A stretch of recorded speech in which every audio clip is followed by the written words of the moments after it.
UP चुनाव में आज अहम दिन है। बीजेपी अपना संकल्प पत्र जारी करने वाली है। लखनऊ में आयोजित होने वाले कार्यक्रम में गृह मंत्री अमित शाह इसे जारी करेंगे। यूपी बीजेपी प्रभारी धर्मेंद्र प्रधान, मुख्यमंत्री योगी समेत बीजेपी के कई वरिष्ठ नेता संकल्प पत्र के जारी किए जाने के मौके पर मौजूद रहेंगे। रविवार को ही बीजेपी का संकल्प पत्र जारी होना था, लेकिन स्वर कोकिला लता मंगेशकर के निधन की वजह से बीजेपी ने फैसला टाल दिया था। अब आज वो संकल्प पत्र जारी किया जा रहा है। माना जा रहा है कि बीजेपी के संकल्प पत्र में किसानों का मुद्दा, युवा, महिला सुरक्षा, सशक्तिकरण जैसे मुद्दों को अहमियत दी जा सकती है। प्रधानमंत्री नरेंद्र मोदी आज फिर यूपी चुनाव के लिए वर्चुअल रैली करने वाले हैं। पीएम शाम 5 बजे ये संबोधन करेंगे। रामपुर, बदायूं और संभल जिलों के लिए प्रधानमंत्री का ये वर्चुअल संबोधन है। आज होने वाले कार्यक्रम के तहत 15 विधानसभा इलाकों में बीजेपी अभियान चलाएगी। पंजाब के लिए भी प्रधानमंत्री नरेंद्र मोदी आज से अभियान शुरू कर रहे हैं। फिरोजपुर और लुधियाना के लिए पीएम वर्चुअल रैली को संबोधित करेंगे। बीते दिनों फिरोजपुर में सुरक्षा में चूक के बाद से अब तक पंजाब में पीएम मोदी की कोई रैली या सभा नहीं हुई है। उत्तराखंड के लिए भी प्रधानमंत्री की आज वर्चुअल रैली होनी है। यूपी चुनाव में मुख्यमंत्री योगी भी जमकर प्रचार में जुटे हैं। आज भी वो गौतम बुद्ध नगर, गाजियाबाद, मुरादाबाद और अमरोहा में प्रचार करेंगे। दोपहर में वे मुरादाबाद में रहेंगे, फिर अमरोहा पहुंचेंगे। आखिर में गौतम बुद्ध नगर और गाजियाबाद जाकर प्रचार करेंगे। बीजेपी आज गोवा विधानसभा चुनाव के लिए भी अपना घोषणा पत्र जारी करने वाली है। केंद्रीय मंत्री नितिन गडकरी ये घोषणा पत्र जारी करेंगे। गोवा में रविवार को ही बीजेपी अपना घोषणा पत्र जारी करने वाली थी।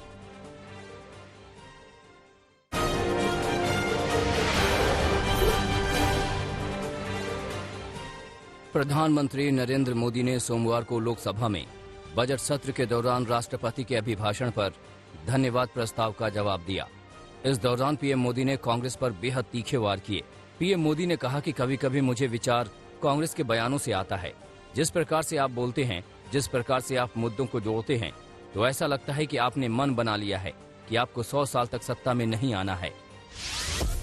मुझे कभी कभी माननीय अध्यक्ष जी ये विचार आता है, उनके बयानों से, उनके कार्यक्रमों से, उनके कर्तृत्व से, जिस प्रकार से आप बोलते हैं, जिस प्रकार से मुद्दों से जुड़ते हैं, ऐसा लगता है कि आपने मन बना लिया है कि 100 साल तक सत्ता में नहीं आना है। प्रधानमंत्री नरेंद्र मोदी ने राहुल गांधी के इस बयान की भी कड़ी निंदा की, जिसमें उन्होंने भारत को राष्ट्र मानने से इनकार कर दिया था। पीएम मोदी ने पंडित नेहरू के कथन और विष्णु पुराण के श्लोक का उदाहरण देकर पूछा कि भारत राष्ट्र नहीं तो क्या है। उन्होंने कहा कि तोड़ो और राज करो, बांटो और राज करो, कांग्रेस की यही नीति रही है। उन्होंने कहा अंग्रेज चले गए, लेकिन बांटो और राज करो कांग्रेस का चरित्र बन गया है। इसलिए कांग्रेस आज टुकड़े टुकड़े गैंग का लीडर बन गई है।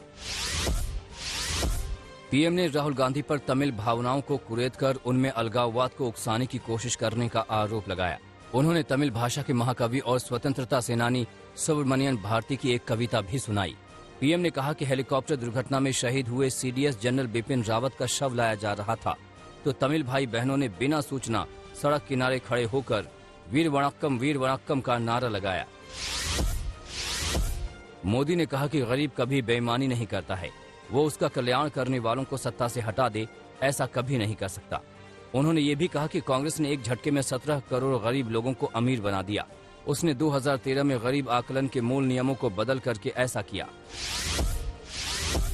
पीएम ने कहा कि कांग्रेस के नेतृत्व वाली यूपीए की पिछली सरकार के आखिरी 5 सालों में लगभग पूरे कार्यकाल के दौरान महंगाई 10% से ज्यादा रही थी, जबकि 2014 से 2020 तक महंगाई 5% से कम रही है। महंगाई पर देश के पहले प्रधानमंत्री जवाहरलाल नेहरू ने लाल किले से कहा था, कभी कभी कोरिया में लड़ाई भी हमें प्रभावित करती है। इसके चलते वस्तुओं की कीमतें बढ़ जाती हैं और नियंत्रण सरकार के हाथों से बाहर हो जाती है। अगर अमेरिका में कुछ भी हो जाता है तो इसका असर भी वस्तुओं की कीमत पर पड़ता है। मोदी ने कहा कि ये उस जमाने में कहा गया था जब ग्लोबलाइजेशन इतना नहीं था, नाम मात्र का था। सोचिए तब महंगाई की समस्या कितनी गंभीर थी कि नेहरू जी को लाल किले से हाथ ऊपर करना पड़ता था। प्रधानमंत्री नरेंद्र मोदी के भाषण में कृषि कानूनों को वापस लिए जाने की पीड़ा भी झलकी। उन्होंने राजनीति के लिए देश के छोटे किसानों के हितों की अनदेखी करने के लिए अपनी नाराजगी का इजहार किया। मोदी ने कहा कि इतने वर्षों तक देश पर राज करने वाले और महलनुमा घरों में रहने के आदी छोटे किसान के कल्याण की बात करना भूल गए हैं। भारत की प्रगति के लिए छोटे किसानों को सशक्त बनाना जरूरी है। छोटा किसान भारत की तरक्की को मजबूत करेगा। पीएम मोदी ने लोकसभा में कहा कि दुर्भाग्य ये है कि आप में से बहुत से लोग ऐसे हैं जिनका कांटा 2014 में अटका हुआ है और उससे वो बाहर नहीं निकल पा रहे हैं। उसका नतीजा भी आपको भुगतना पड़ रहा है। देश की जनता आपको पहचान गई है। कुछ लोग पहले पहचान गए, कुछ लोग अब पहचान रहे हैं और कुछ लोग आने वाले समय में पहचानने वाले हैं।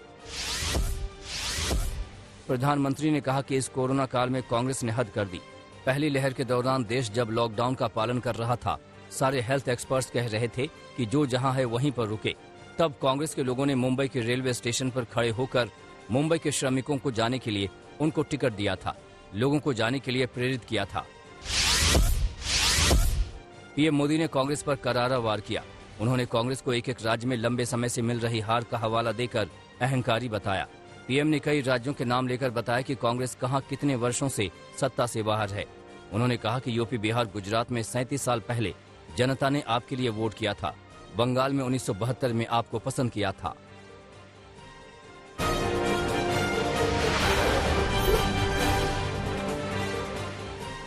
उत्तर प्रदेश विधानसभा चुनाव के मैदान में सोमवार को बिजनौर की सभा से प्रधानमंत्री नरेंद्र मोदी उतरने वाले थे, लेकिन खराब मौसम के कारण वो यहां नहीं पहुंच सके।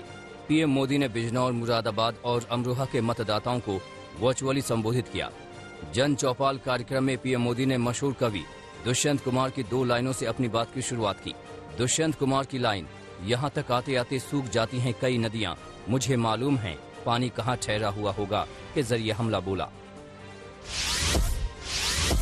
अखिलेश पर करारा हमला बोलते हुए पीएम ने समाजवादी पार्टी को नकली समाजवादी करार दिया। उन्होंने कहा कि 2017 से पहले उत्तर प्रदेश में भी विकास की नदी का पानी ठहरा हुआ था। ये पानी नकली समाजवादियों के परिवार में उनके करीबियों में ठहरा हुआ था। इन लोगों को सामान्य लोगों की प्यास से कभी कोई मतलब नहीं रहा। वो सिर्फ अपनी प्यास बुझाते रहे, अपनी तिजोरियों की प्यास बुझाते रहे। पीएम मोदी ने पिछली सरकार के कार्यकाल की आपराधिक घटनाओं का जिक्र किया। उन्होंने कहा कि आप याद करें, महिलाओं और हमारी बहनों बेटियों से छेड़छाड़ कितनी आम बात थी। चेन लूट कर शुक्र मनाया जाता था कि जान तो बच गई। योगी जी की सरकार ने बेटियों को उस भय से मुक्त किया है। हमारी सरकार ने बेटियों को असल सम्मान दिलाया है। मोदी ने कहा कि योगी जी के शासन में अपराधी किस तरह जेल गए और मांग करते रहे कि हमें बंद कर दो। पहले चरण के रण के लिए सभी दलों ने पूरी ताकत झोंक दी है। इसी कड़ी में योगी आदित्यनाथ ने मुजफ्फरनगर में चुनावी रैली की। योगी आदित्यनाथ ने यहां समाजवादी पार्टी की सरकार पर हमला बोलते हुए कहा कि समाजवादी सरकार में कब्रिस्तान की दीवार बनवाने को ही विकास कहा जाता था। योगी ने लोगों से पूछा कि आपको कांवड़ चाहिए या कर्फ्यू वाली सरकार चाहिए। योगी ने आरोप लगाया कि अखिलेश की सरकार ने मुजफ्फरनगर को दंगों की आग में झोंक दिया था। योगी आदित्यनाथ ने एक बार फिर दोहराया कि 10 मार्च के बाद वो गर्मी निकाल देंगे। योगी ने अखिलेश और जैन पर आरोप लगाते हुए कहा कि एक लड़का दंगा कराता था और दूसरा लड़का दिल्ली से देखता रहता था। योगी आदित्यनाथ ने कहा कि बीजेपी के राज में अपराधी राज्य से पलायन कर रहे हैं तो विपक्षियों को दर्द हो रहा है। जब मुजफ्फरनगर में दंगे हो रहे थे तब ये 2 लड़कों की जोड़ी, भाइयों बहनों, ये 2 लड़कों की जोड़ी तब गायब थी। एक लखनऊ से दंगा करा रहा था और दूसरा दिल्ली से तमाशा देख रहा था। योगी के बयान पर अखिलेश यादव ने भी जोरदार हमला बोला। सहारनपुर में अखिलेश यादव ने कहा कि बीजेपी का जितना बड़ा नेता उतना बड़ा झूठ। उन्होंने आरोप लगाया कि बीजेपी झूठ बोलकर जनता को बरगलाने में लगी है। इसके अलावा अखिलेश ने आरोप लगाया कि कोविड के दौरान सरकार ने लोगों को बेसहारा छोड़ दिया। मुजफ्फरनगर में एक बार फिर टिकैत बंधुओं से मिलने जयंत चौधरी पहुंचे। इसके पहले भी जयंत चौधरी नरेश टिकैत से मुलाकात कर चुके हैं। टिकैत बंधुओं से मुलाकात के बाद जयंत ने कहा कि ये उनका घर है, वो अपने घर आए हैं।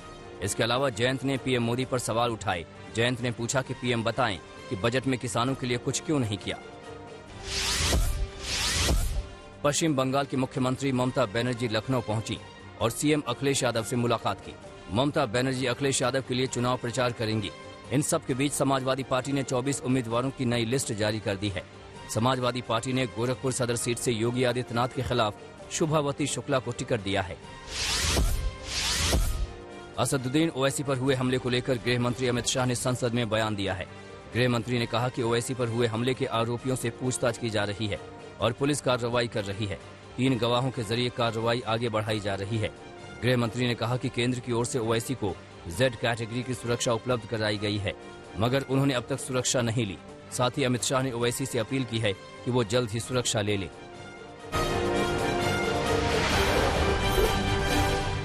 कोरोना को लेकर यूपी के मुख्यमंत्री योगी आदित्यनाथ और दिल्ली के मुख्यमंत्री अरविंद केजरीवाल आमने सामने आ गए हैं। ट्विटर पर दोनों ने एक दूसरे पर निशाना साधा है। योगी ने कोरोना काल में दिल्ली से मजदूरों के पलायन को लेकर टारगेट किया। उन्होंने कहा कि जब पूरी मानवता कोरोना की पीड़ा से कराह रही थी, उस समय आपने यूपी के कामगारों को दिल्ली छोड़ने पर विवश किया। छोटे बच्चों और महिलाओं तक को आधी रात में यूपी की सीमा पर असहाय छोड़ने जैसा अलोकतांत्रिक अमानवीय काम आपकी सरकार ने किया। इसे लेकर केजरीवाल ने भी पलटवार किया। दिल्ली के मुख्यमंत्री ने नदी में लाशें बहने का जिक्र करते हुए जमकर हमला बोला।